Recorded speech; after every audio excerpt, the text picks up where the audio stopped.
Hola, buenas tardes. Hoy es lunes 7 de noviembre del 2022 y vamos a iniciar la clase de repaso. En realidad, cuanto más dialogada sería esta clase, esta reunión, es como se lograría mejor el objetivo. Estamos en Psicología Comunitaria, Social e Institucional de la Escuela Superior de Medicina, de la Universidad Nacional de Mar del Plata, y mi nombre es María Clara Areta, soy la profesora titular. Bueno, teniendo en cuenta que hoy es el repaso para el parcial del sábado, quería preguntarles si alguno tiene como alguna pregunta que les parezca con toda tranquilidad hacerla. Digamos, el parcial va a constar de como máximo 10 preguntas choice, pero les voy a explicar cómo es. No son preguntas chiquitas con un dato, sino que es un pequeño párrafo o situación en donde hay 4 opciones que también son 4 párrafos. ¿Se entiende? Es un trabajo que nos lleva su trabajo los docentes, pero creo que teniendo lo que hacer choice por la cantidad de alumnos, es la mejor manera de que ustedes tengamos una idea de cuánto hemos enseñado, cuánto han aprendido, y que también sea una forma de hacer el parcial, aunque sea choice, de la manera más congruente a lo que se enseña en la cátedra, que es justamente el tema de poder hablar, de poder comprender textos, de poder preguntarse, ¿sí? Así que como máximo habrá 10 preguntas, ¿sí?, repartidas en los temas, y bueno, y de esta manera poder pasar la instancia, que siempre tiene que ser también de enseñanza y de aprendizaje, que implica el parcial. ¿Alguien quiere hacerme, ustedes tienen para tomar la construcción social de la realidad, representaciones sociales, psicoanálisis, lo que saben de psicoanálisis, y después van a, y después del parcial, y la medicina como práctica, ¿no? Entonces, bueno, ¿alguien quisiera hacerme alguna pregunta como para empezar? Ah, Marcos, ¿estás ahí? ¿Cómo te va? ¿Cómo andas, Marcos? Ah, y Sandra también. Hola, buenas tardes. ¿Qué tal? ¿Cómo están? No comprendo bien cómo se organizan y estructuran las representaciones sociales. Abelina Ferreira. A ver, vamos a cómo se estructuran y comprenden. A ver, ¿podés ponerte en conexión con el audio, aunque sea, Abelina?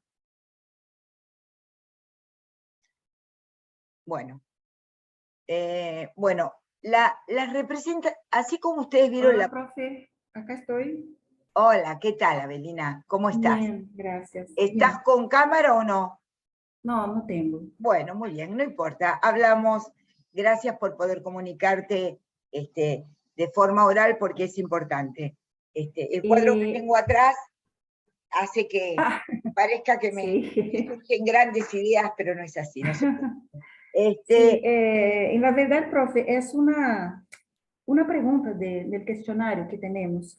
Explique la organización y estructura de las representaciones sociales. Y yo no sé qué escribir. Claro, así como, digamos, nosotros en Psicología Comunitaria, Social e Institucional tenemos este ítem, este tema de las representaciones sociales, porque es la manera, ¿qué son las representaciones sociales? La representación social como tema teórico es una pregunta teórica, es una hipótesis teórica, es una teoría sobre cómo se organiza el saber cotidiano, vulgar, podríamos decir, el saber diario de cada uno sobre cómo es el mundo. Entonces, ¿qué es la representación social? Es una teoría sobre cómo se organiza el sentido común que nos lleva a ver cómo se perciben los otros.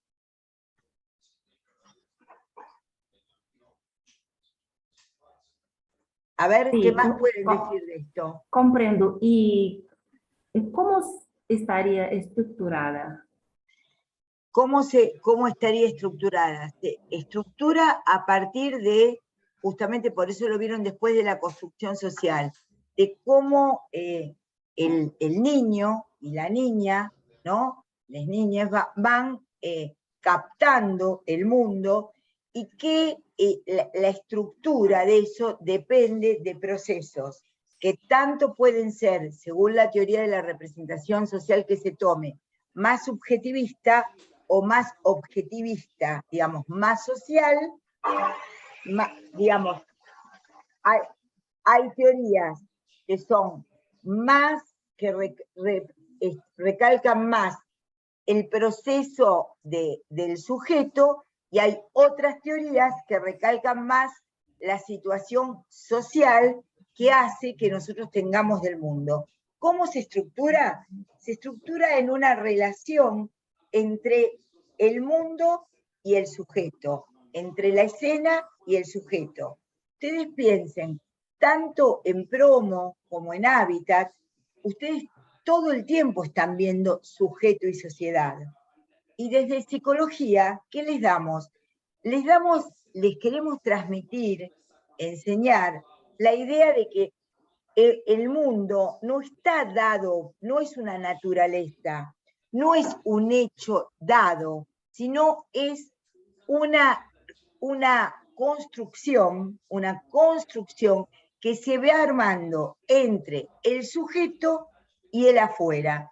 ¿Y cómo se estructura esto? A partir de las vivencias propias del niño y de la niña, y cómo la pregunta que va surgiendo a quienes, por ejemplo, ustedes piensen que las preguntas que se va haciendo el niño es quién es este, quién es la seño, quién es mi mamá, quién es mi papá, si tengo dos mamás, si tengo dos papás, si soy de una familia digamos, monoparental o no.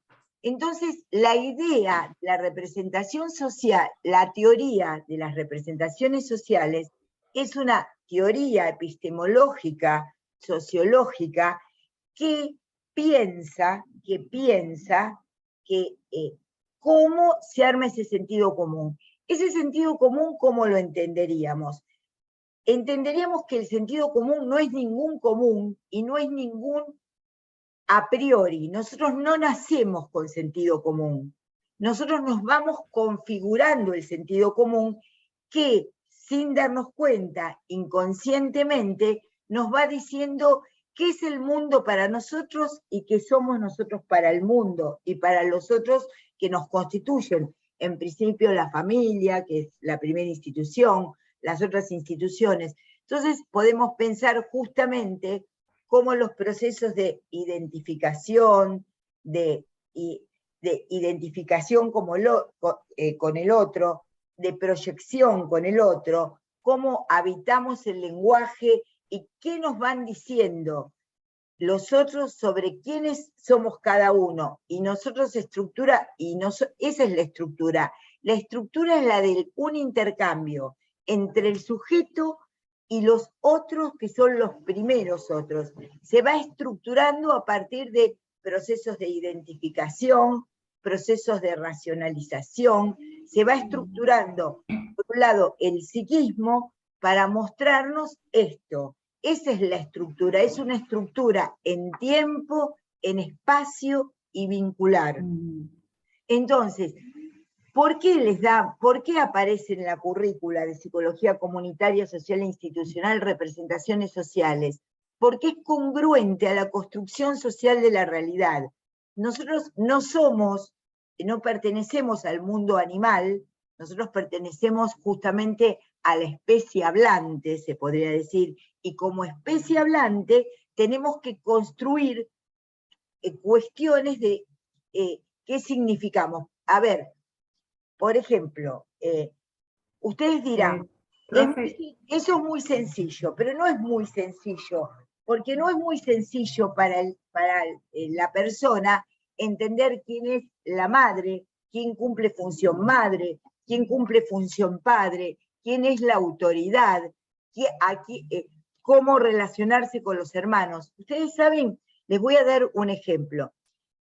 Cuando Lacan se recibió de médico, hizo escribió, él siendo muy joven, psiquiatra y psicoanalista, Lacan, escribió un texto sobre la familia, ¿no? Llamó La Familia, que yo creo que se los comenté, que era de la Enciclopedia Británica, que era en ese momento, los años 60, podríamos decir el cúmulo del saber, como ahora es el Google, ¿no? Pero en la Enciclopedia Británica estaban todos los temas, y quien tenía la Enciclopedia Británica en su casa era un privilegiado, y después se iban actualizando. Le piden a Lacan que escriba el artículo sobre la familia, sobre qué es una familia. Y en ese texto que Lacan escribe, él dice, es muy difícil para la persona, para el sujeto, para la persona, por ejemplo, entender las relaciones de parentesco. Está muy tomado por el estructuralismo pensado por Lévi-Strauss, ¿no? Entonces, en ese punto, él dice, saber quién es mi abuela, saber quién es mi tía, quién es la madre de mi padre, quién es la madre de mi madre, digamos, establecer para el niño quiénes son las relaciones, cuáles son sus relaciones de parentesco, y dice Lacan, ubicarse en la familia implica un gran trabajo psíquico, pero ese trabajo psíquico queremos que lo entiendan en conexión con el mundo externo, porque el psicoanálisis no es una teoría del mundo interno, el psicoanálisis es una teoría del sujeto en relación al otro del lenguaje y al pequeño otro semejante. Aunque la representación social, el libro sobre las representaciones sociales, no es un texto particular y específicamente psicoanalítico, se ha nutrido del psicoanálisis, porque es un texto más sociológico, se ha nutrido tanto Moscovici como Jodelet, que son el padre y la madre, podríamos decir, las representaciones sociales, se han nutrido del conocimiento del saber psicoanalítico. Entonces, entender es dentro de entender, digamos, el proceso histórico, con H con mayúscula de la historia y con H con minúscula de lo humano, podríamos decir, cómo se van articulando quién es el otro. Entonces, si nosotros rápidamente podemos, por ejemplo, pensar, como dice Rodríguez Alzueta, que tal presentación, tal uso de ropa, ¿leyeron El pibe chorro y Vecinocracia?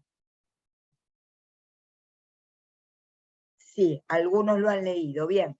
Ahí se ve rápidamente, se ve con mucha actualidad, no sé si les ha gustado, se ve con mucha actualidad, cómo por ahí nosotros tenemos una representación del peligro ahora, de cuál peligroso puede ser el otro para cada uno de nosotros. Pero eso no es natural, es un proceso cultural del lenguaje, de nuestra conexión con el otro, de los vínculos que tenemos, de los medios de comunicación. Entonces, la representación social estudia, es una teoría sobre cómo el sentido común es una construcción hecha de historia, hecha de historias personales, hechas de leyendas familiares, hechas de leyendas nacionales, locales, ¿se entiende? Y eso es lo que muestra la representación social, ¿sí? Cómo el sentido común se va articulando con mucha dificultad y con mucho trabajo por parte del sujeto. ¿Se ha entendido un poco más? No sé si Sandra ¿querés agregar algo más, Sandra? Hola, buenas tardes. ¿Qué tal? Bueno, quizás una observación en el material que tienen para leer, donde se recupera parte de los textos de Jodelet y de Moscovici, hace hincapié también en una característica de las representaciones sociales, que es el hecho de ser elaboradas y compartidas entre varios, ¿no? Con otros. Muy bien. Eso hace, digamos, también Hacia como la la definición lo que dice Sandra, exactamente. de las representaciones, y entonces cuando se pregunta en el práctico por la estructura, digamos, que tienen las representaciones sociales, bueno, ahí en el material aparece una diferenciación entre un núcleo, que es lo que no cambia, lo que representa como el corazón de la representación social, y otros elementos que dicen los autores son periféricos, que sí van cambiando y que quizás con el tiempo dan lugar a que esa representación cambie. Entonces también como para sumar a la pregunta por la estructura de las representaciones, tienen ahí un material que desarrolla esa parte, como para sumar más elementos.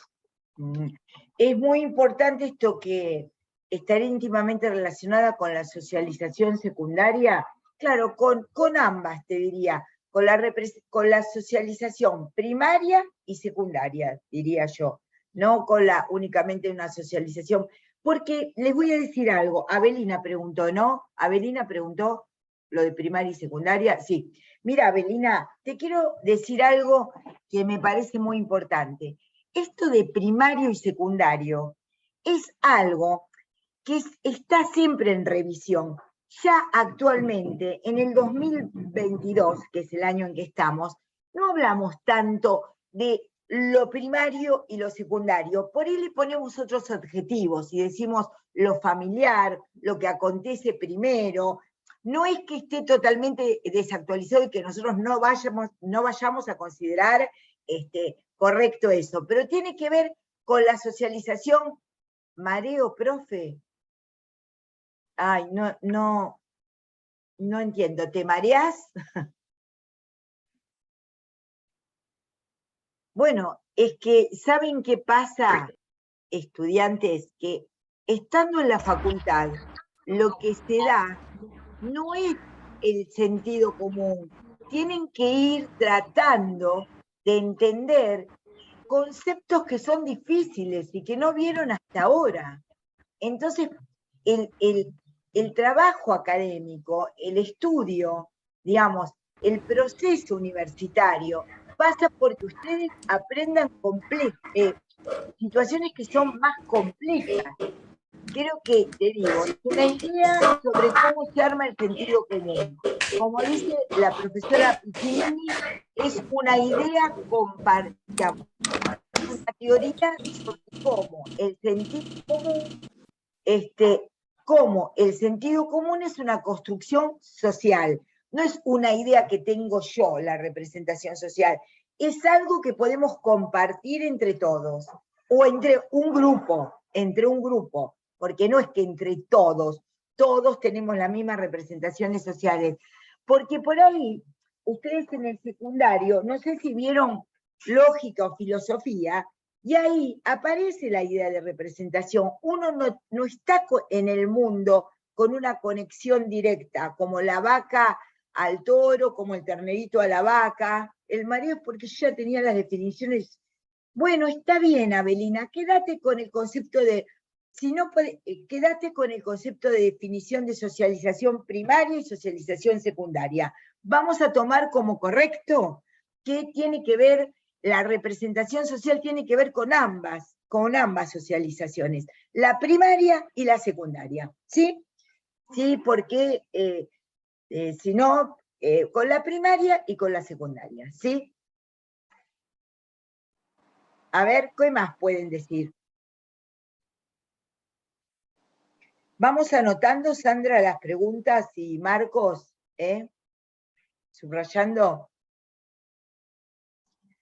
A ver, entonces, si ustedes tienen representación social, ¿no? Representaciones sociales, es justamente esto. Es una palabra en alemán, bueno, que no, para no marearlos, ¿no? Que tiene que ver con, ya inscripta desde la filosofía clásica y retomado por el idealismo filosófico. Entonces la representación no es que tenemos, por eso les expliqué lo de la caverna de Platón, ¿no?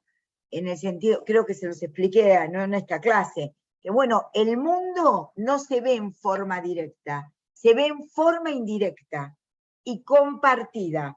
Esa forma indirecta y compartida tiene que ver con la construcción social de la realidad y con las representaciones sociales.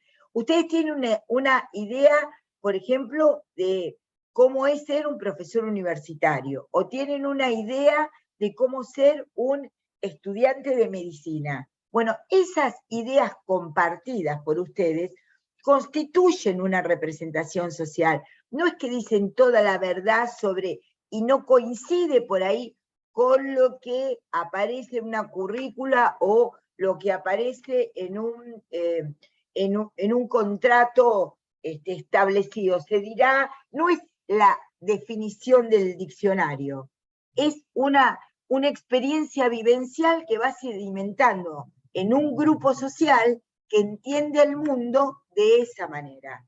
Entonces, esto de compartida, por eso la profesora lo que les decía, la profesora Piccinini lo que les decía, es que es una representación, es social por dos motivos, porque es una representación del mundo y es social porque es compartida por un grupo social. Es social en sus dos acepciones.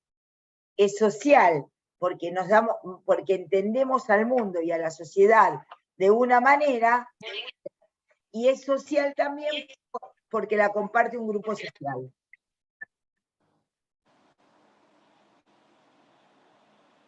A ver,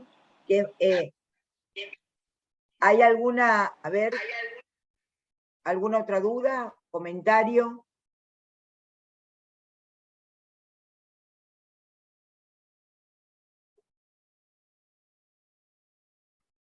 Cuando nosotros les dimos pibes chorros y vecinocracia, ¿ustedes entienden por qué les dimos esos dos textos?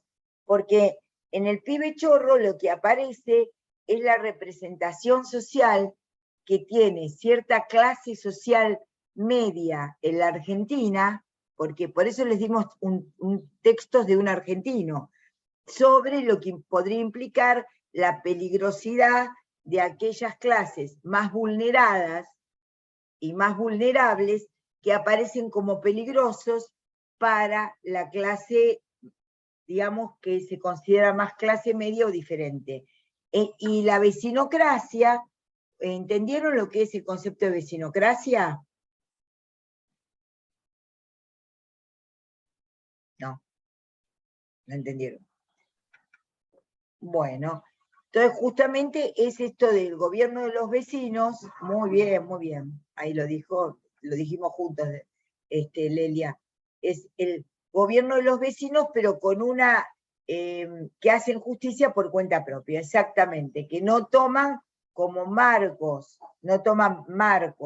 ni órdenes superiores, y aparece la idea de la justicia por mano propia, de segregar, por ejemplo, en el mismo barrio a quienes tienen peores casas, a quienes tienen costumbres diferentes, o pensar justamente que esa idea de la democracia implica el gobierno del pueblo, ¿no? Vecinocracia, por ejemplo, oligocracia sería el gobierno de pocos, digamos. Entonces, bueno, ahí vecinocracia sería que la idea de estar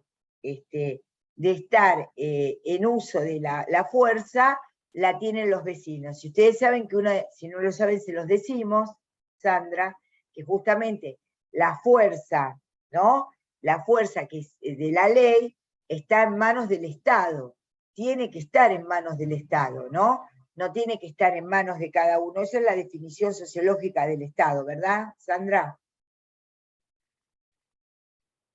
Un territorio que cumple con determinadas leyes y órdenes. En cambio, la vecinocracia es como que se aparta de esos órdenes generales y las personas empiezan a pensar que tienen ley, orden y ejecución de esa justicia, entre comillas, por mano propia, con todos los inconvenientes que esto produce, ¿no? Bien. Entonces el sentido común, no es primario, no viene con uno, se construye. Y se construye junto con un grupo social. ¿sí? Eso es y esa es la idea que tenemos de las cosas. A ver, ¿algo más quieren de representaciones sociales? Voy a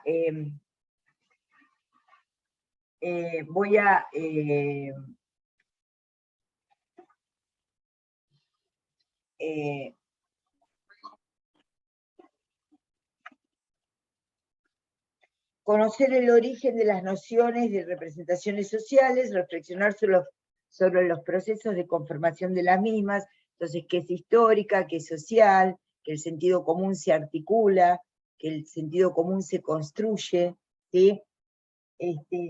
Sobre la práctica profesional como motor de cambio de las representaciones sociales, indagar sobre los discursos y prácticas sociales. Claro, porque la currícula innovada, ¿no?, que llevamos adelante en la Escuela Superior de Medicina, justamente lo que propone, y justamente uno de los objetivos, es que a partir de la práctica social que como médicos desarrollen, porque la medicina es una práctica social, se tenga ¿cuál sería la relación entre y el texto sobre las metáforas de la enfermedad de Susan Sontag? Muy bien, muy buena pregunta, Martina. Muy buena pregunta.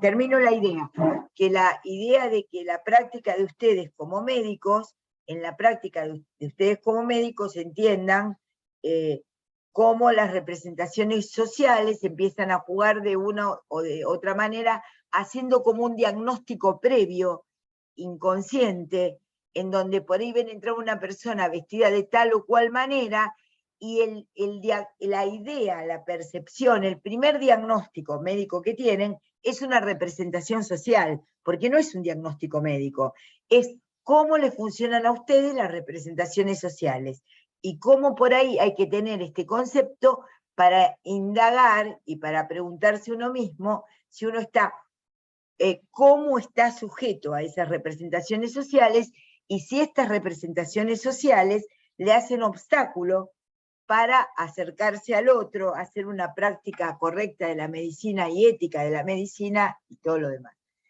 Cuando le dimos metáforas, la de Susan Sontag, vieron que Susan Sontag en el prólogo que les dimos dice algo que para mí me parece hermoso, que es que nacemos con dos pasaportes, el de enfermo, el del sano y el de enfermo, y que inexorablemente en algún momento de nuestra vida vamos a utilizar alguna vez el de enfermo, ¿no? La idea de que por ser médicos y médicas nunca nos vamos a enfermar es una idea, por un lado omnipotente y por el otro absolutamente irreal y fantasiosa, ¿no?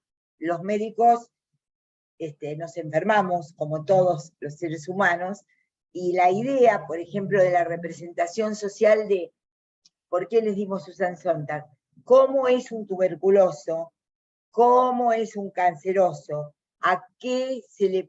¿Cómo se puede entender que es aquel que sufre, porque fíjense que HIV, porque fíjense que estas grandes enfermedades de los siglos XIX, XX, XXI, lo que marcan es que hay una representación social con respecto a cómo es la persona que tiene estas enfermedades.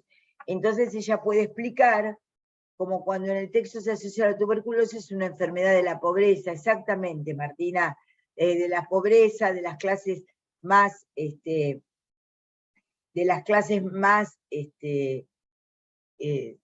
vulneradas, exactamente, del descuido, ¿no? Entonces, por ahí dice, pero qué cosa, qué raro, cómo se agarró una tuberculosis, ¿me entendés?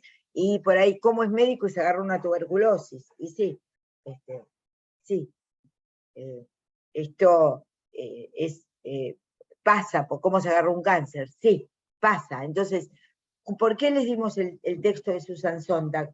Para que ustedes vean cómo el proceso metafórico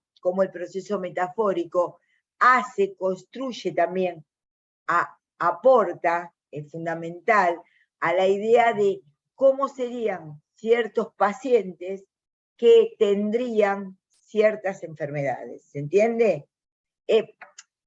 Esto también asociado como a los prejuicios. Ustedes habrán oído nombrar prejuicios. Bueno, el que tiene tal cosa es de tal manera, el que tiene tal otra es otra. Entonces, no sé, por ahí el que tiene tal enfermedad es, no sé, voy a decir cuestiones que circulan en el acervo popular argentino, ¿no? Si los sordos son desconfiados, uno podría decir, ¿qué sabemos si los sordos son desconfiados? Lo que podemos entender es que por ahí pregunta 2 veces la pregunta, pues no la oyó. Necesariamente no es porque tenga un síndrome paranoide, pero la idea de la desconfianza, por ejemplo, en algunas enfermedades, es típica, o por ejemplo, que si se encuentran con una persona con sobrepeso o obesa, no va a cumplir, digamos, las cuestiones que ustedes tengan, que ustedes les indiquen. Bueno, eso implica una representación social, una metáfora. Entonces, Susan Sontag dice, el entendimiento, ¿cómo lo entendemos? Como que estas enfermedades son comprendidas gracias a las metáforas, y que a su vez estas enfermedades han constituido metáforas para el siglo XX y para el siglo XXI.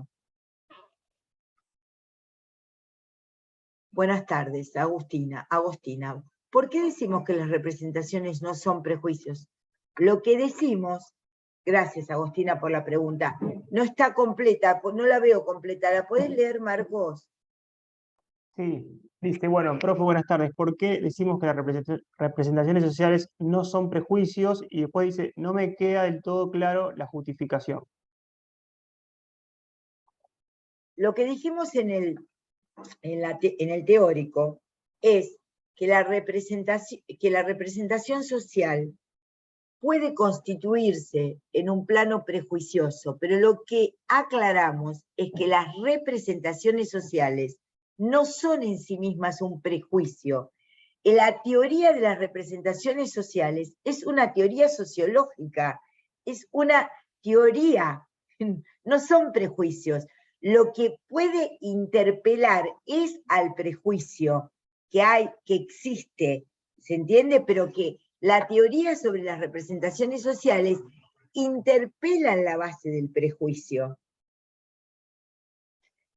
¿Se entiende esta diferencia?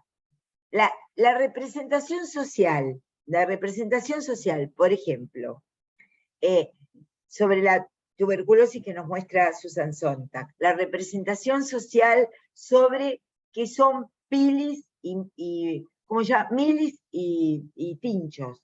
Por ejemplo, ¿es un prejuicio? Sí. Gracias a la representación social, gracias a la teoría de las representaciones sociales, hablamos de eso, hablamos de los prejuicios que constituyen nuestro sentido común, porque nuestro sentido común está inexorablemente constituido por prejuicios, pero la representación social es una teoría sobre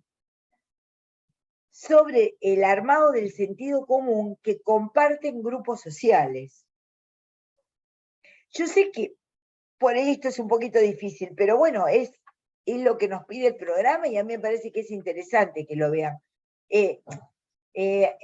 Por ahí se podría pensar, por ejemplo, a ver, Marcos, si me ayudas, por ejemplo, una representación social puede ser que a los pacientes que están en tratamientos oncológicos, cuando les dan morfina ya están en su etapa terminal. Y la morfina puede utilizarse en otras situaciones que no sean estrictamente eso, pero tenemos la representación social de un medicamento, por ejemplo, que está asociado a la terminación de la vida o que está asociado a un caso final. Y a veces, bueno, en una fractura o en o en situaciones de guardia, no sé, Marcos, ayúdame un poquito en esto, puede darse morfina y no porque el paciente se va a morir necesariamente, ¿ven? Pero, ¿qué tenemos? Tenemos la idea, esa representación, uy, pobre, le están dando morfina, ¿no? Uy, pobre. O poder pensar, la idea, porque a lo mejor habría que trabajar un poquito sobre qué son los prejuicios. Prejuicios como su articulación lo implica, es una idea antes de haber hecho una idea racional sobre algo. Entonces, el sentido común, todo el sentido común es un prejuicio. Todo el sentido común es un prejuicio, porque nadie se ha puesto y ha podido estudiar todo su sentido común, porque el sentido común es algo que actúa en los grupos sociales de una manera inconsciente. Ahora van leyendo, el doctor me va leyendo lo que ustedes van escribiendo, porque no puedo leer detalladamente lo que me dicen en el momento que estoy explicando otra cosa. Entonces, todo nuestro sentido común, por más progresistas que seamos, por más inteligentes o cosas que hayamos leído, o por más que trabajemos sobre nuestra subjetividad y sobre nuestro intelecto, está armado sobre un sentido común. ¿Cómo son los provincianos? ¿Cómo son los porteños? Entonces, bueno, si ustedes la pregunta de que cada grupo, de que cada idea de esas es un prejuicio, puede ser, porque no está racionalizada, pero lo que les quiero dar la idea es que entonces englobaríamos en el conjunto de los prejuicios todo lo que es nuestra construcción social y representación sobre los otros, porque nadie se pone a estudiar cada grupo social. Miren, si ustedes van no sé, a una determinada colegio, a ver, ¿quién se ha puesto a estudiar cómo fue ese colegio? ¿Cómo se inició la teoría de ese colegio? ¿Cuáles fueron los fundamentos primeros de ese colegio? Se maneja sobre un sentido común en donde, bueno, los de tal barrio van a tal colegio, los de otro barrio van a tal colegio, tal es así, tal es allá. Eso funciona constantemente. Es esto lo que les queremos señalar. Marcos, ¿me podrías leer las preguntas y por quiénes fueron hechas, por favor? Bueno. Dice Avelina Ferreira, puede ser usado como una forma perjudiciosa, pero no es solo, acá creo que dice perjuicio, ¿sería eso? Prejuicio, que entiendo que La poner, ¿no? representación social es una teoría. Una teoría. Ustedes piensen que no la sabían hasta hace un mes, chicas y chicos. No la sabían. La representación social es una teoría. Es una teoría sobre cómo es el mundo, una teoría de cómo es el mundo sostenida por un grupo social. Entonces, sí, es una teoría, entonces una teoría que da cuenta de los prejuicios, que da cuenta de cómo entendemos el mundo, que da cuenta de que nuestro sentido común es el prejuicio. Porque, a ver, pensemos cómo funciona esto. Alguien se resfría, ¿no? Sabemos que los resfríos y las influencias son virósicas, pero siempre va a haber uno que dice, no, tenés que tomar antibióticos, ¿no? Entonces tenés que tomar antibióticos, pero ¿cómo tenés que tomar antibióticos? Sí, tenés que tomar antibióticos, porque a mí cuando me resfrié el médico me dio antibióticos. Pero lo que no entiende es que el médico le dio antibióticos cuando ese resfrío que era viral o esa gripe que era viral se complicó, por ejemplo, con una otitis, con una bronquitis o con una adenoiditis o con una angina. Entonces, el médico que le dio, se lo dio una vez que se sobreinfectó bacterianamente. Pero la idea es que si tomás antibióticos, te vas a curar antes del resfrío. Quiere decir que todas las representaciones sociales son, es así, ¿verdad, Marcos?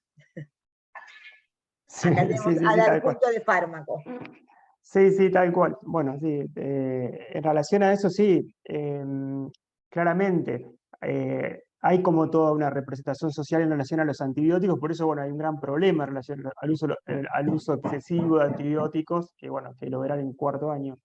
Me y parece que lo que por vieron ahí un también, poco en la semana de integración, ¿verdad? y lo vi en la semana de integración, yo estuve en una charla que estuvo muy buena sobre todo el tema de la resistencia a los antimicrobianos y demás. Me parece que por ahí acá cuando hablan de prejuicio, como que, digamos, también lo toma, digamos, lo que creo que la otra vez lo tomaste, María Clara, el tema de la distinción en la teoría de las representaciones sociales y lo del prejuicio individual, ¿no? Lo que para uno representa, que es como que a veces creo que ahí me parece que se les mezcla un poquito, donde ustedes por ahí pueden tener un prejuicio de que no sé, de qué representa para ustedes a lo mejor tal persona, que eso es un prejuicio, pero no una representación social, porque no es lo que representa para todos nosotros. Digamos, creo que también por ahí podría ser... O para un conjunto de personas, o para para un conjunto de para un personas. conjunto ¿no? de personas, claro, tal cual. Entonces lo compartido, suponete, si alguien sube un avión y ve a alguien que, el otro día estábamos hablando en una actividad de la universidad con respecto a la representación social de las mujeres trabajadoras, o la representación social de cómo entendemos a las mujeres, cómo entendemos a las mujeres, cómo se deben vestir, cómo deben comportarse. Eso también es una representación social. Ahora, eso no implica que está todo mal, es cómo nos funciona el sentido común.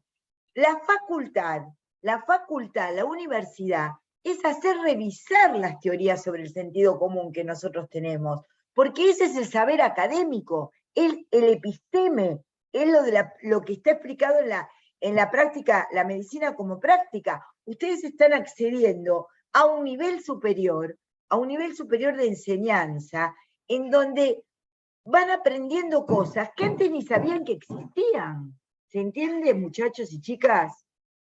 Entonces, obviamente que es difícil. Y claro, cuando ustedes aprendieron, no sé, cintura escapular, ¿ustedes qué sabían que había cintura escapular? ¿Me pueden decir quién sabía que había cintura escapular? ¿Alguno que tuvo alguna buena profesora o profesor? Nada, que había una cintura escapular y una pélvica.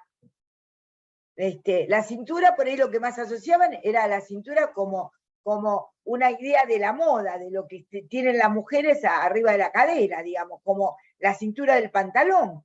Entonces, bueno, eso tenían una idea de lo que era la cintura. Ahora, ¿eso es una representación social? Sí, que las mujeres de cintura pequeña son más bellas que las otras. Ahora, ¿eso es un prejuicio? Bueno, es una idea que funciona.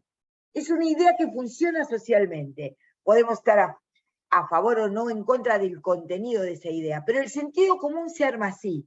Y ahora nosotros estamos rompiendo con el sentido común. ¿En qué sentido? Porque lo interpelamos, no porque vayamos a dejar de tenerlo, no es porque vayamos a dejar de tener doxa sentido común, sino porque nos preguntamos por el sentido común de las cosas. ¿Por qué? Porque estamos en la facultad.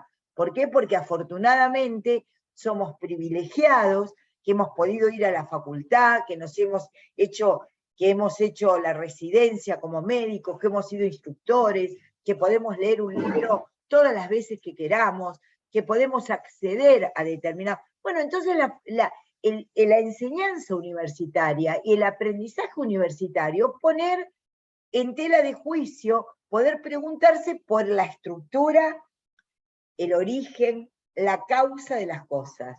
Pero está muy bien todo lo que preguntan. Gracias por preguntarme. Sigan preguntándome. Hoy me toman examen ustedes a mí. El sábado les tomamos examen nosotros a ustedes.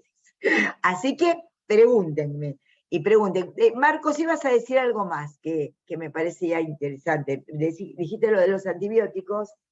No, sí, básicamente un poco esto, creo que lo que comentaba recién. Y creo que la idea también es que a partir de la carrera de medicina, digamos, esto que decís, como que uno va, digamos, como buscándole un poco decir, digamos, a las representaciones sociales, como de alguna manera lo que representa esto y como la verdad, por decirlo de una manera, ¿no?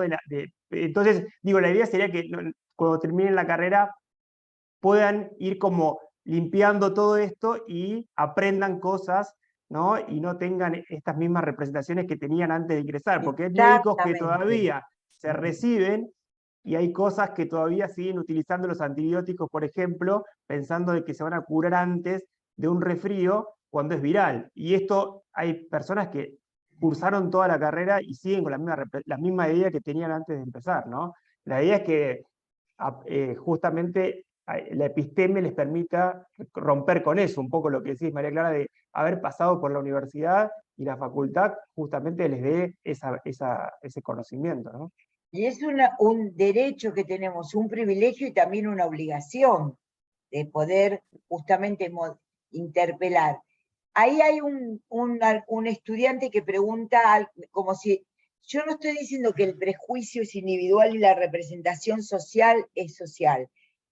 La representación social es una teoría sobre cómo se articula, una teoría de cómo determinados grupos organizan su sentido común sobre la sociedad y el mundo. Eso es una representación social. Sentimientos, pensamientos que se van armando y que articulan el sentido común. ¿Puede eso ser un prejuicio? Sí, puede ser. La mayoría de las veces lo es. ¿Por qué? Decimos, ¿por qué aparece siempre esta confusión? Aparece esta confusión porque lo más fácil es decir son todos los prejuicios, pero son los prejuicios con los que nos movemos constantemente. Esto es lo que quiero decir. ¿Se entiende? El que no estudió en el secundario, era un vago, ¿no? Entonces uno dice, no es que tal clase social es un vago y está sostenido por otra clase social. Eso es una representación social. ¿Es un prejuicio? Bueno, habrá quienes dan cuenta de por qué son vagos y entonces no será un prejuicio, estará epistemológicamente explicado desde el punto de vista de ellos. Y desde el punto de vista de quienes no pensamos eso, lo explicamos epistemológicamente de otro. Entonces, no es que el prejuicio es individual y hay prejuicios que son sociales. No es que en lo individual hay prejuicio y en lo social hay representación social. La representación social es una teoría de la organización del sentido común que mantiene un grupo social colectivo y que tiene un núcleo central que va variando con el tiempo, como dijo Piccinini. ¿Ahí se entendió entonces? Claro, porque todos vamos a tener prejuicios. A ver, por ejemplo, uno puede ser muy progresista, uno toma un taxi, está apurado, entonces le toca una taxista, una chofer mujer, una chofera. Entonces dice, uy, qué lástima, no me toca un hombre que maneja mejor. Esa es la idea de la torpeza de las mujeres para la conducción de los autos. ¿Eso por qué es una representación social? Porque circula en la sociedad. ¿Se entiende? ¿Podemos estar de acuerdo? Habrá quienes estarán de acuerdo, por ejemplo, y manejan estadísticas y dicen, las mujeres tienen menos accidentes y provocan menos incidentes, porque no se dice accidentes, incidentes de autos, menos siniestros de autos al conducir que los varones. Y habrá otro grupo que por ahí también desde el episteme dirá, las mujeres tienen, no sé, menos reflejo que los varones, por ahí por decirlo de alguna manera. Entonces, son las ideas sociales que comparten grupos sociales sobre lo social. Y la representación social, la teoría de las representaciones sociales estudia eso. Hay una pregunta, Marcos, o un comentario que no leí. A ver. Entonces podría decirse que son los prejuicios que tenemos todo el tiempo en nuestra realidad de la vida cotidiana. Después puse perfecto, entendí. O sea, me parece que ya lo... Bárbaro, ya está respuesta. Sí, está aclarado. Sí. Por ejemplo, si yo les digo, a todos los abogados les gusta la plata. Ah, sí, porque te sacan plata para nada. Eso es una representación social de los abogados. Ahora, esa representación social podrá ser apoyada o no, sostenida o no, discutida o no, desde la teoría de las representaciones sociales, pero es una representación social, ¿se entiende? Entonces, bueno, se verá si habrá algunos que trabajan con otro criterio o no. Tal cátedra, por ejemplo, entre los estudiantes de medicina, ¿no? De la escuela. Tal cátedra es mejor que tal otra, tal cátedra es más exigente que la otra. Es una representación social que puede corresponder a un prejuicio o a una realidad, pero es una representación social, Marcos antes dijo una palabra que viene muy bien. Es lo que compartimos, la representación social es una idea, conjunto de ideas, sensaciones y experiencias que compartimos socialmente sobre otro grupo social, como una idea de verdad, como la verdad. Entonces, la teoría de las representaciones sociales pone en tensión esa idea, cómo se van armando eso que funcionan como verdades automáticas. A ver, ¿ustedes qué sabían si el reflejo de Babinski era normal o no cuando nacía el nene? A ver, ¿quién sabía lo del reflejo de Babinski? Nadie, o pocos, ¿no? Sí, exactamente. Sí, Mateus. Las representaciones sociales hacen parte de nuestra vida cotidiana y ayudan a construir nuestra, no sé qué, porque no me muestra más el... Realidad. Claro, exactamente. Es eso, Mateus. Exactamente, es eso. Efectivamente es eso. Es eso. Muy bien, muy bien. Porque no sé, no dan bien filosofía, por eso es lo que se nos representa del mundo, ¿sí? Por eso les di el ejemplo de la China. Tenemos representaciones de cómo somos ciertos países de otros lugares que no conocemos nosotros por las películas. Bueno, eso nos configura una representación social. ¿Por qué? Porque decimos de alguna manera, los japoneses son muy prolijos porque en Argentina todos tenían tintorería. Bueno, yo no sé si son todos prolijos, yo qué sé. Es una idea que se tiene. Ven, y ahí es una idea, es un prejuicio. Y sí, como la mayoría de las cosas que manejamos, son prejuicios racionales. Eso creo que es lo difícil de entender. Que nos manejamos constantemente con estas ideas que son prejuicios. Porque no estudiamos cada cosa que se nos presenta. Bueno. Y deriva de la idea también de la construcción social. A ver, ¿qué otras preguntas tienen?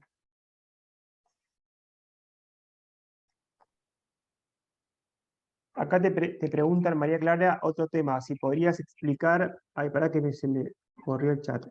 El psicoanálisis como lazo social. Bueno, muy bien. La idea, la representación social del psicoanálisis, compartida, porque es una representación social compartida, ahora voy después, sí. La representación social del psicoanálisis, que es una teoría o una idea sobre el individuo y que es para tomar únicamente al individuo no separado y que sirve únicamente para operar únicamente en el uno a uno, y que es una teoría en donde uno se construye a sí mismo. Eso es un error. El psicoanálisis lo que sostiene es que el exterior nos constituye ya desde el lenguaje y ya desde el lenguaje y desde la presencia de los prójimos y los semejantes. Entonces, ¿por qué es un lazo social? Es un lazo social porque se entiende que somos sujetos del lenguaje y que el lenguaje nos va armando, y entonces los ejemplos que di era cómo por ahí uno entiende. Si yo les preguntara, ¿por qué la pulsión no es un instinto? ¿Qué dirían ustedes?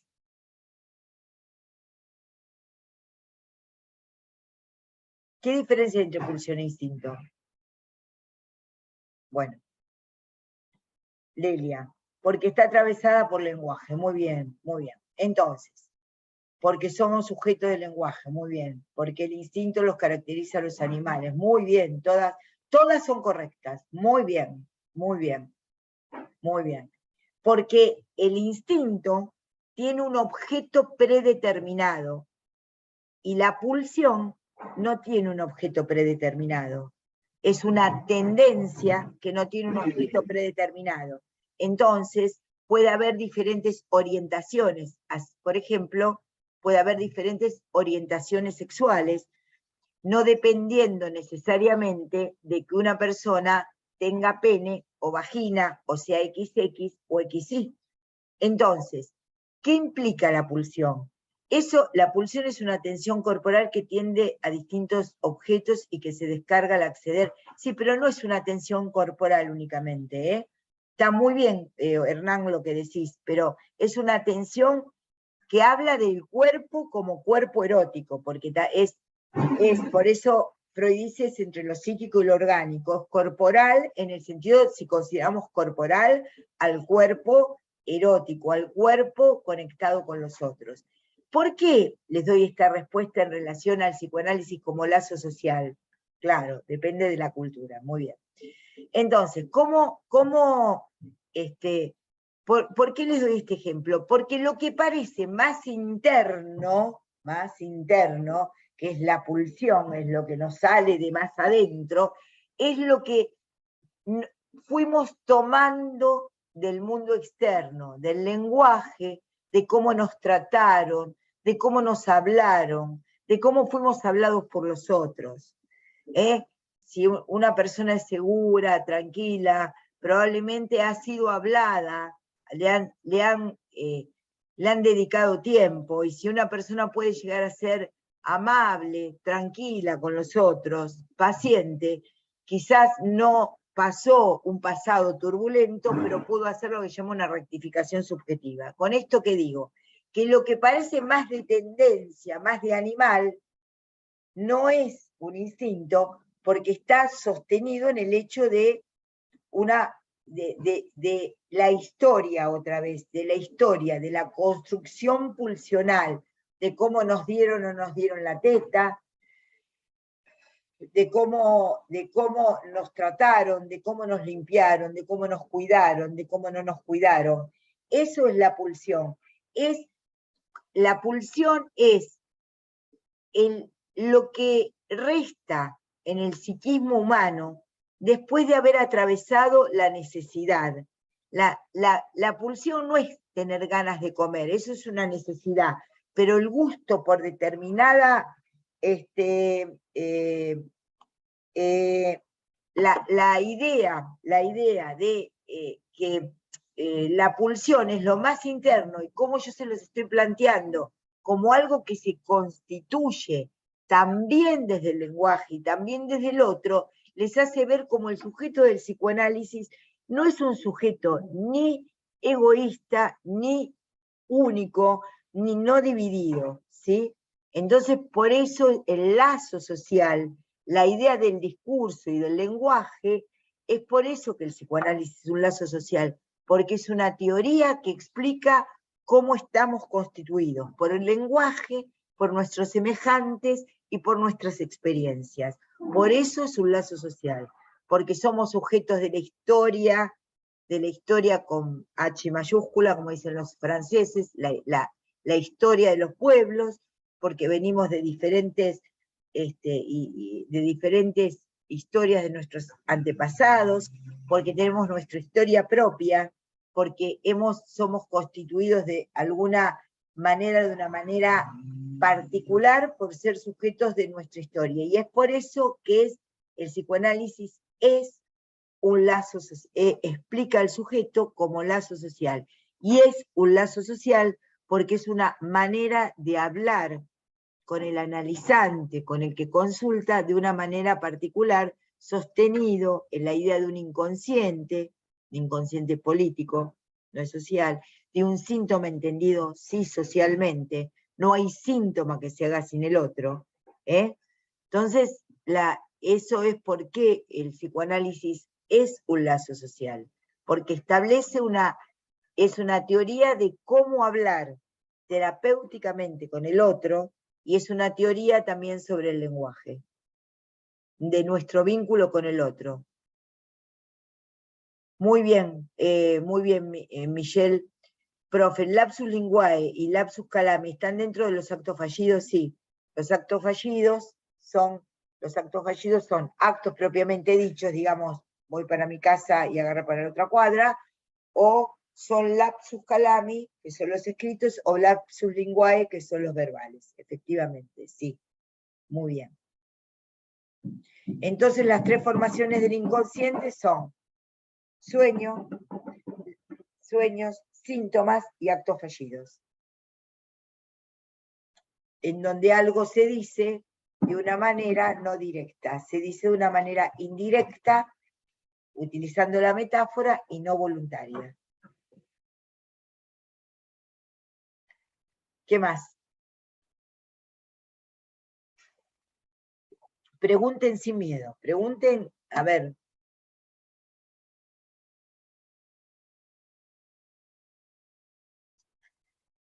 ¿Te entendieron el complejo de Edipo? El complejo de Edipo es la teoría, yo no. Bueno, a ver, Francisco, si ahora la entendés. El tan mencionado, inventado complejo de Edipo, que lo usan para cualquier zafarrancho, desde la televisión, desde cualquier zafarrancho que dicen sobre las cosas, ¿no? De lo que es el complejo de Edipo, dicen cualquier cosa, es el procedimiento, el proceso por el cual en la etapa de la etapa fálica infantil, digamos, donde hay pulsiones que se centralizan en los genitales, en el falo, para el psicoanálisis, ya sea para niñas o para varones, el complejo de Edipo es la manera en que la pulsión se organiza lo social. Se organiza lo social pensando que hay una madre, una función padre y una función hijo. Entonces, lo que justamente el complejo de Edipo, descrito por Freud, inventado por Freud, muestra, es que nuestros deseos son básicamente, digamos, parricidas, quiere decir de matar al padre, e incestuosos de tener relaciones sexuales con la madre. ¿Esto qué implica? Esto implica que el proceso de Edipo lleva a una socialización donde se instaura una ley, terminado el complejo de Edipo, en donde podemos entrar a la cultura, al malestar en la cultura, podemos entrar justamente porque lo que hace que entremos a la cultura es que reprimamos, contengamos nuestras pulsiones sexuales y nuestras pulsiones hostiles. ¿Ves cómo ahí lo que marca el proceso de Edipo es el proceso de socialización que sufre el niño y la niña que atravesamos y después del cual podemos integrarnos de una manera en que de alguna manera tranquilizamos este tipo de pulsiones? Entonces, ese amor a otro, amor y odio, se combinan en lo que se llama complejo de Edipo, que implica tanto amor y odio para la madre como para el padre, tanto sea en la niña o en el varón. Entonces, el complejo de Edipo, gracias al complejo de Edipo, terminamos, o establecemos, no terminamos, pero establecemos, porque después viene la metamorfosis de la pubertad, pero establecemos cierta organización psíquica mediante el cual salimos del complejo de Edipo, instalados en la cultura, y podemos captar algo del orden de lo que tanto insistimos, que es las metáforas de la vida. ¿Cuántas veces hemos dicho hoy en el repaso la palabra metáfora, verdad? Entonces, ¿entendés el complejo de Edipo? Lo que implica es el procedimiento de socialización que el psicoanálisis propone. Es el proceso mediante el cual nuestro cuerpo, como corporal, como pulsional, se va a organizar en relación a imagos significa imágenes, familiares cercanas. Aunque los niños que están en las instituciones, los niños que no tienen estructuras familiares típicas, digamos, también constituyen el complejo de Edipo. ¿Por qué? Porque hay funciones de orden y funciones, digamos, porque se ama, porque se odia, porque funciona la ley. empieza a funcionar una ley gracias al complejo de Edipo. Y esto es muy importante, porque el complejo de Edipo lo que deja es una prohibición. Porque ya cuando Freud escribe esto, después esto retomado por Levi Strauss, a ver Sandra si para lo que sería la antropología, y Levi Strauss en el estructuralismo lo que dice es que lo que organiza las sociedades es una prohibición. La prohibición de acostarse con la madre o alguna otra prohibición. Podríamos decirlos, para ser específicos, que hay por lo menos una persona con la cual no podemos vincularnos sexualmente. Y eso es lo que establece las sociedades según el estructuralismo y Levi Strauss. Gracias a la lectura que de Freud hace y gracias a sus experiencias en trabajar antropológicamente con grupos, con diferentes grupos sociales, con diferentes etnias, podríamos decir.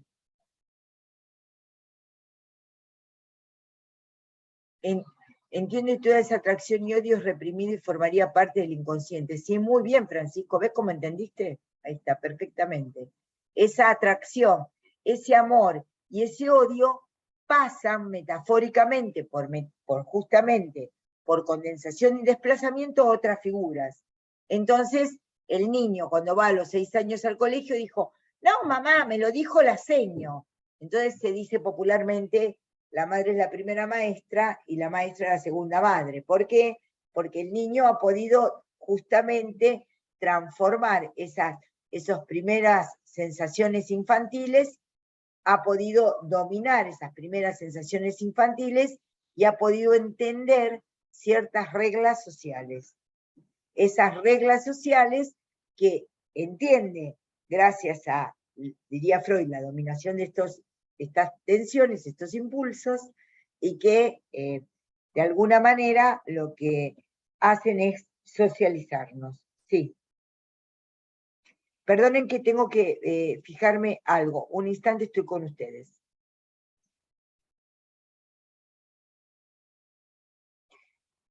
Bien.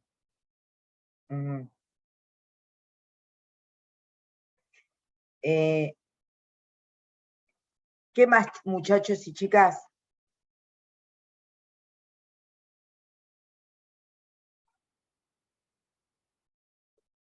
¿Qué más quieren preguntarme?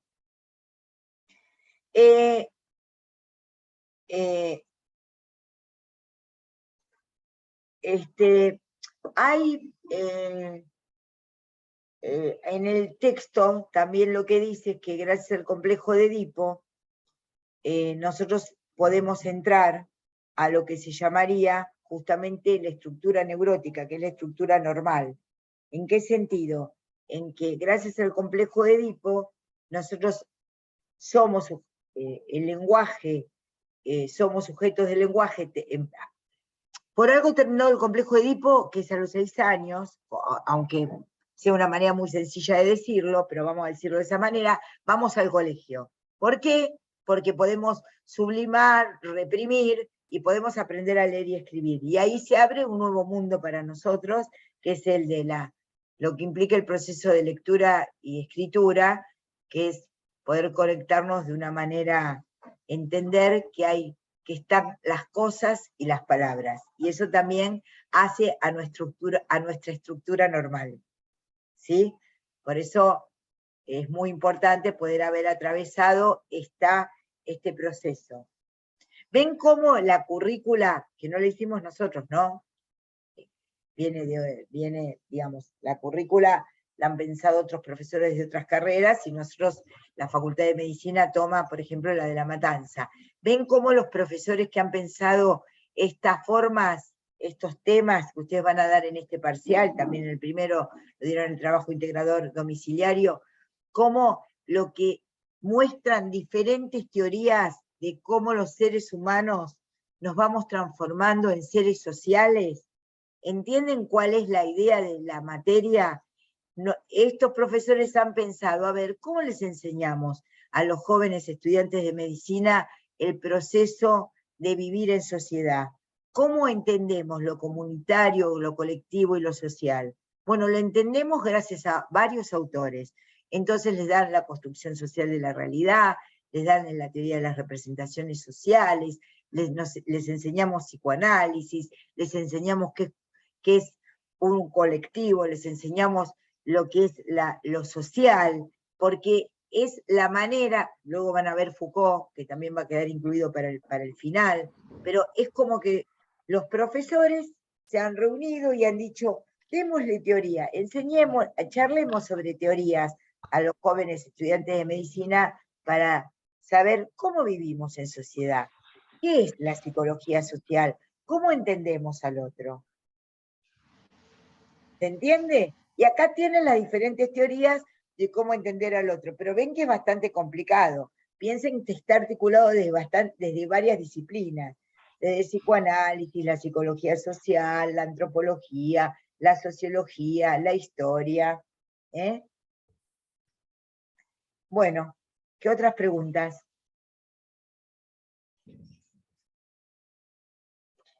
¿De la práctica social de la medicina tienen alguna pregunta?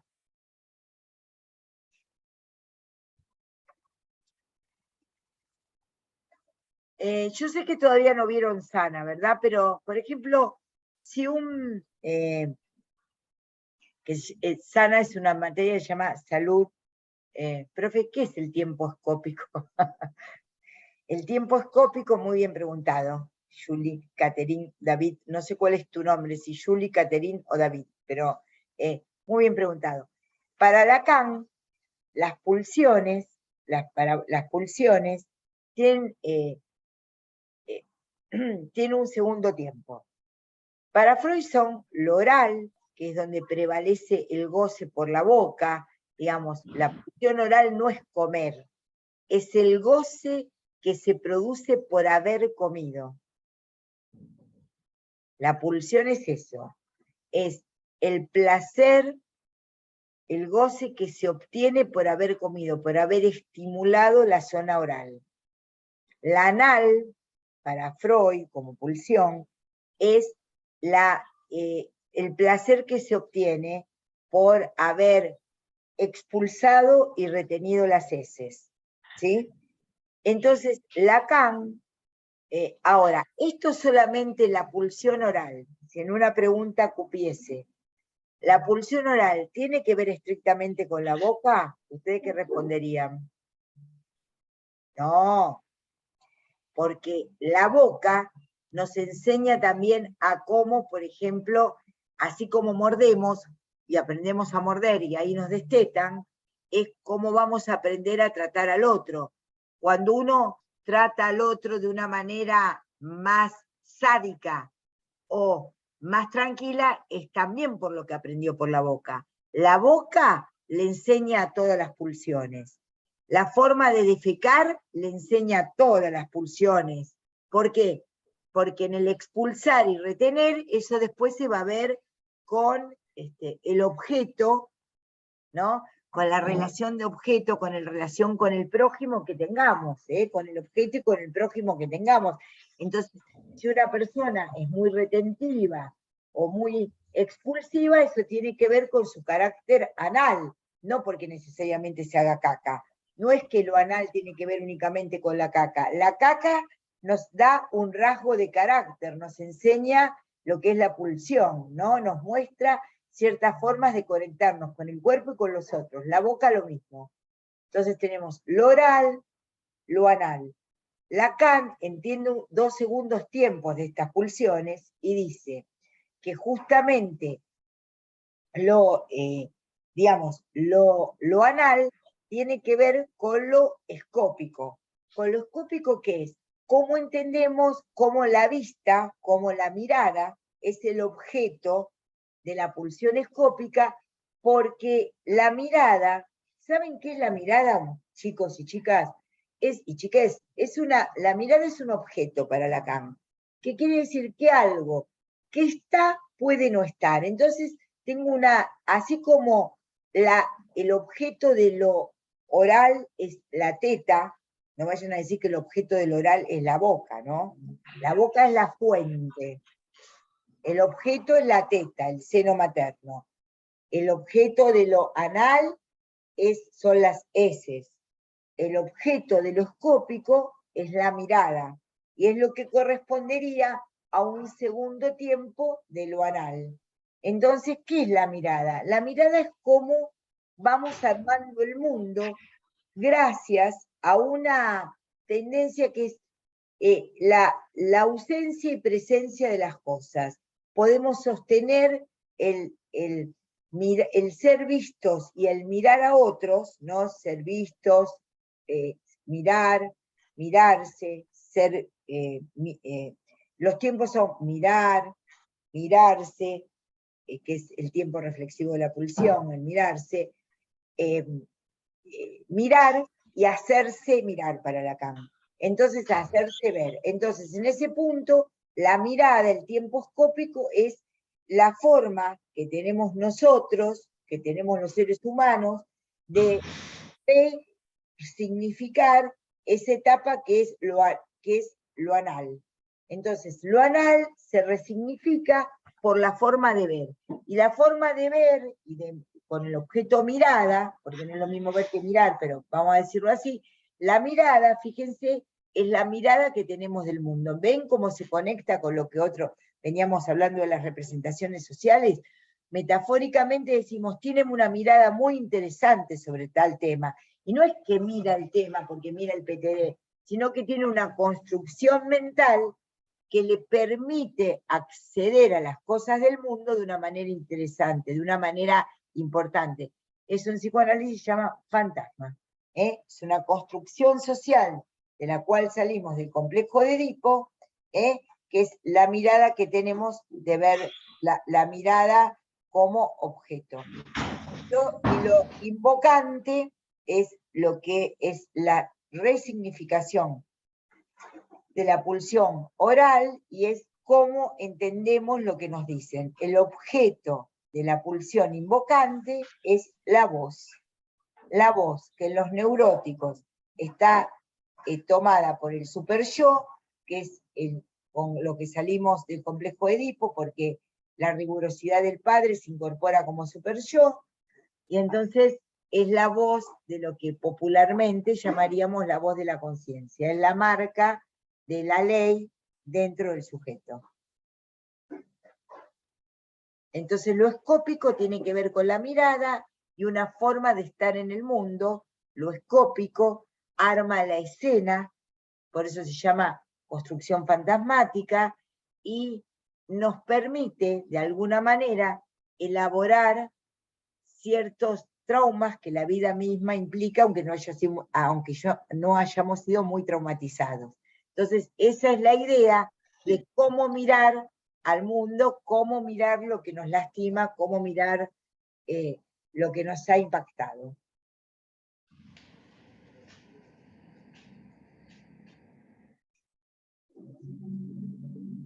¿Qué más? No sé si Sandra o Marcos me quieren preguntar algo que les haya parecido importante o quieran hacer un comentario.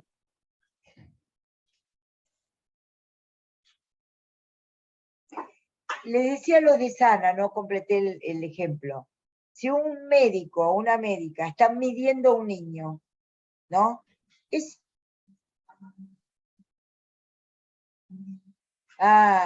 Michelle Barbosat. Profesora, ¿cómo diferenciar la epistemología de la episteme? La epistemología es la rama de la filosofía que estudia la teoría de las ciencias, cómo está organizado el conocimiento. Eso es epistemología. Cómo puede ser, estoy un poco cansada, a ver si me ayudan, o todos los que terminan en logía, criminología, todo lo que termina en logía, que viene de logos, del griego logos, ¿sí? Es la articulación de una disciplina. Entonces la epistemología es la rama de la filosofía que se ocupa de la construcción y del estudio de la organización y lógica de las ciencias, ¿sí? La episteme cuando decimos episteme, está muy bien la pregunta, porque claro, por ahí no es obvio, ¿no? La episteme es el estado de los conocimientos que tenemos en un momento determinado. Uno dice, por eso con Foucault, que denominó episteme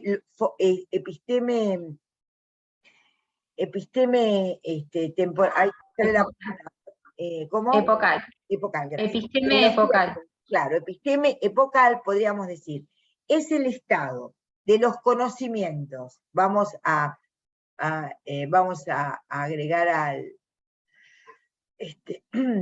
agregar acá a la profesora. La episteme es el estado de los conocimientos. Episteme epocal, en un estado, uno puede hablar de la episteme de la Edad Media. Entonces hablamos del episteme, ¿cuál era el sujeto de la Edad Media? ¿Cuándo apareció el sujeto de la ciencia? Bueno, uno dice antes de Descartes, después de Descartes, no sé, ¿no? Entonces, Descartes fue un filósofo que explicó, que dio una idea del yo, que fue el primer filósofo de una idea del yo en el sentido de cogito ergo sum. Entonces uno puede hablar, ¿cómo era el episteme? ¿No? Local, temporal, perdón, antes de Descartes o después de Descartes. Entonces habla del sujeto cartesiano. No se dice descartesiano porque en realidad Descartes se llamaba Cartesius en latín, entonces por eso se llama cartesiano. Entonces, podemos pensar, ¿cómo era el sujeto? La epistemología que estudiaría. Sí, el sentimiento oceánico, ahora lo hablamos, muy bien, muy bien. Ahí está, ahora hablo del sentimiento oceánico.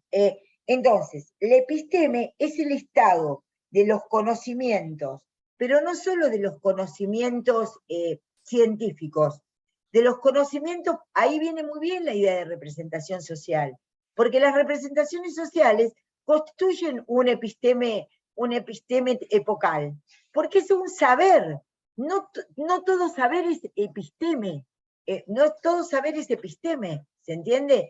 ¿Y qué es la epistemología? Lo que estudia las epistemes, lo que estudia cómo se desarrolla esta teoría de los conocimientos, ¿sí? ¿Se entendió? ¿Quién me lo preguntó? Marcos.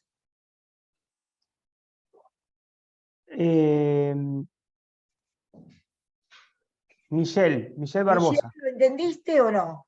Epistemología es la teoría, es la rama de la filosofía que estudia los conocimientos y la articulación entre ellos. Y la episteme es el estado de los conocimientos en un momento dado que es estudiado por la epistemología. ¿Se entiende? Bueno, muy bien. Pone que sí. Entonces no hay episteme, cuando hablamos de episteme epocal, porque Foucault pensó, la episteme en el estado de las cosas, el estado de los conocimientos, ya sea a nivel académico o a nivel popular, o el sentido, digamos, de los sentidos, en otras épocas o antes, no es el sentido común la episteme, es el sistema de conocimientos organizados a modo de teorías, a modo de ideas abstractas, ¿entiende? ¿Cómo se llama? ¿Se acuerdan cómo se llama el sistema de creencias comunes, del sentido común, como le decían los griegos?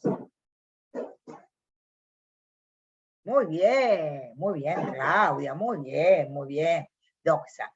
Entonces, ven cómo por él, ahí está muy bien, miren, la teoría de las representaciones sociales es epistémica, estudia, tiene reglas de conocimiento que estudia la doxa, que son el sentido común. Ahí ven claramente, ven cómo ahí aparece la teoría. La teoría de las representaciones sociales es una teoría epistemológica que estudia el sentido común, que es la doxa. Ahí está. Ahí lo pudimos dar una vuelta. ¿Qué me preguntaban? Sentimiento oceánico. Vamos a ver si apruebo o no después de la clase, Ahí tendría que poner aprobada, reprobada, no nos gustó como yo esto, sí, es muy interesante, ya lo vamos a hacer. Ya se me pide aprobar. Yo les digo si me aprueban ustedes, era un chiste porque la que estoy dando clases soy yo ahora. Bueno, estudien. Bueno, ahí me ponen emoticones. Bueno, o no son emoticones. No sé, ¿cómo se llaman esos? No son emoticones. Alguien, ahí cuando se arma esos signitos, son signos. Ahí va un emoticón. Bueno, vamos a ver qué es el sentimiento oceánico. Cuando Freud escribe El malestar en la cultura, que tiene 3 fuentes, ¿no? Malestar en la cultura, que ya sabemos que es la naturaleza, el propio cuerpo, y el vínculo con los otros, miren cómo Freud ya pensó en las sociomédicas, desde 1930, lo escribe ese trabajo como una carta por el cumpleaños 70, creo que es a Romain Rolland, ¿sí? Romain Rolland era un filósofo francés que la admiraba mucho, con el que no estaba de acuerdo y eran grandes amigos, ¿no?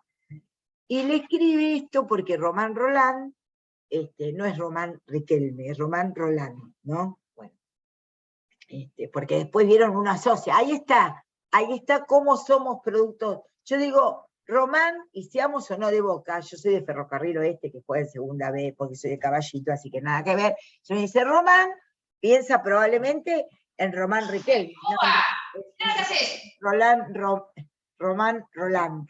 Ahora aprenden Roland. Bueno, si yo digo Diego, ¿ustedes en qué piensan? Como dijo Diego, ¿en qué van a pensar? Hay un niño, hay una persona enojándose con un niño o una mascota, no sé. Hay una situación ahí personal. Salí. Espera, salí de ahí. ¿Qué haces a la cuchara? No sé quién es. Me lo a mí. Ya me voy a la cucha del consultorio. Bueno, muy bien. Ahí Michelle aporta. Román se escribe con D al final, no es Román con D al final, ¿no? Él habla de un sentimiento oceánico religioso primario, y lo llama sentimiento oceánico, que es el sentimiento que perdemos por entrar en la cultura, es el sentimiento de protección, lo oceánico como sentirse pleno, lo oceánico como sentirse en presencia de un otro protector y sentirse protegido, y Romain Rolland lo que hace es justamente pensar que ese es un sentimiento primario, que existe porque hay Dios, ¿no? Porque es un filósofo católico. Y Freud le responde que ese sentimiento oceánico no es primario. Otra vez con lo primario y lo secundario, que es típico, es una reyerta del siglo XX, lo primario y lo secundario, y no primero el huevo y la gallina, ¿no? Entonces Freud le dice, mi querido amigo, el sentimiento oceánico surge como una construcción secundaria al propio desvalimiento humano. No es el sentimiento oceánico, le dice Freud, no es porque hay Dios y anhelamos ese estado de Dios, es porque el desamparo nos hace construir la idea de ese sentimiento oceánico. ¿Se entiende bien? Ahí la oposición entre la postura y hace ese maravilloso texto que es el malestar en la cultura, respondiéndole a la mal. ¿Ven cómo son posturas epistemológicas diferentes? Ahí se ve lo que es la epistemología, es pensar sobre una idea de completud, de infinitud, ideas diferentes. Freud tiene una larga historia, después cuando demos salud mental lo vamos a ver, sobre lo primario, lo secundario, es una idea, es una forma de pensar del siglo XX esa, ¿no? Sobre lo que es primario y secundario. Entonces, con el sentimiento oceánico es el sentimiento de plenitud, el sentimiento de completud, de protección, que sentiríamos, que anhelaríamos los seres humanos. Para Roland es primario y tiene que ver con nuestra conexión con Dios. Para Freud es una idea, un fantasma, como decíamos antes. Ahí está, muy bien lo escribió Sandra, Romain Roland, ahí está.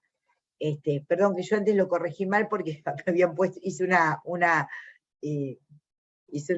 con la D dije algo mal, ahí está muy bien puesto.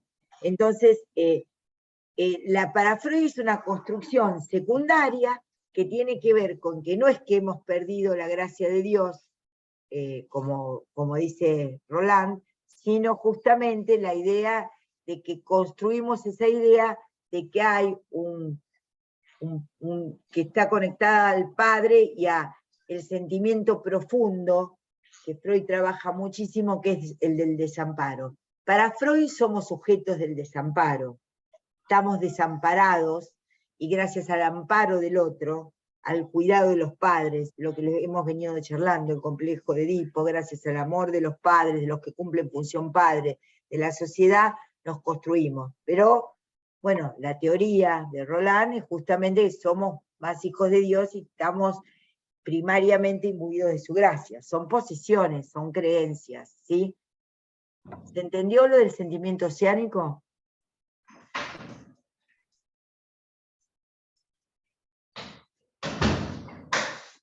Bueno, ¿algo más para ir terminando?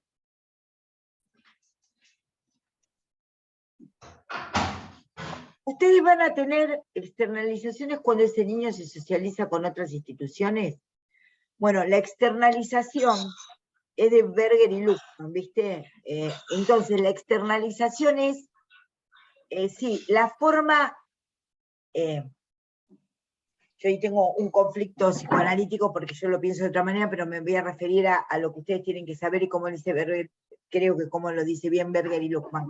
Sí, son los procesos en donde una vez que ha habido internalización, el niño proyecta sobre el exterior esos procesos de internalización que para Berger y Luhmann son pasivos, quiere decir que son sin conflicto, como yo les digo, sin bomba de sodio y potasio.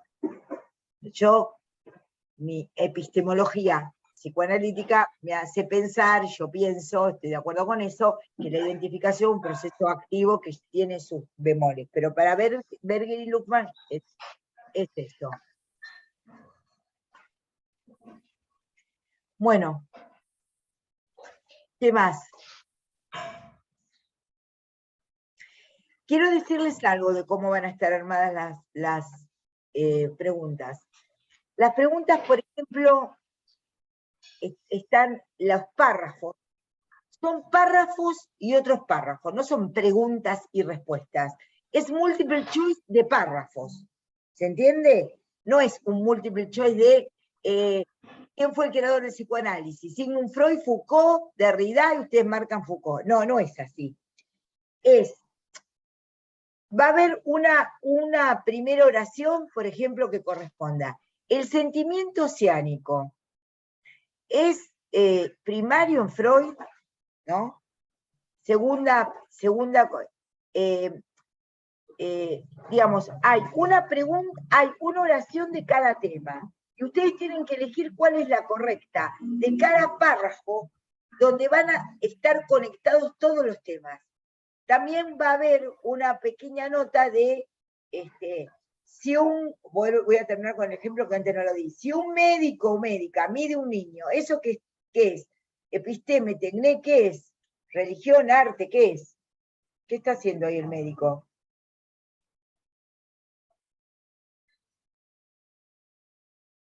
Muy bien, muy bien, muy bien, muy bien, muy bien.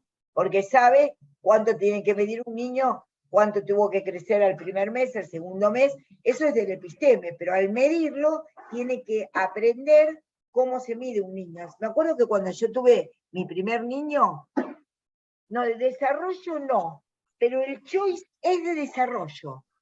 No van a tener que escribir, pero van a tener que pensar porque es por párrafos. Me explico, ¿verdad? ¿Sí? Me acuerdo que cuando nació mi primer hijo, que nació un mes anticipadamente,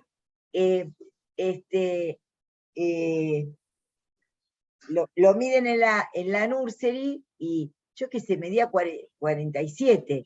Entonces lo llevo a los 2 días a lo del médico y a lo del doctor Santoro, que es un verdadero maestro de pediatras, ¿no? En Mar del Plata, y dice, mide 47,5. Y yo le digo, pero ¿cómo va a crecer un centímetro y medio? Me dice, no, doctora, porque cuando se mide un niño, entonces muestra exactamente la maniobra que tienen que hacer para medir un niño.